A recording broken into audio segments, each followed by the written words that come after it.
कभी हाथी को टूथपेस्ट से खेलते देखा है? नहीं? तो तैयार हो जाओ एक हंसी से भरपूर कहानी के लिए, सिर्फ जुगनू पॉप स्टूडियो पर। हाथी गोगो सुबह उठा और जमाही ली। आज उसने सोचा दांत ब्रश करने हैं।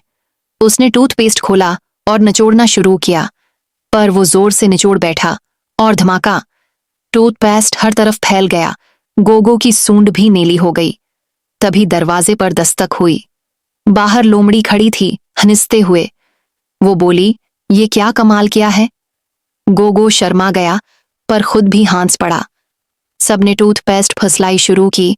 उसने कहा, आप सबको बुलाओ। बंदर, कछुआ, खरगोश सब आ गए। अब यह ब्रशिंग पार्टी बन गई। कछुए ने आहिस्ता आहिस्ता ब्रश किया।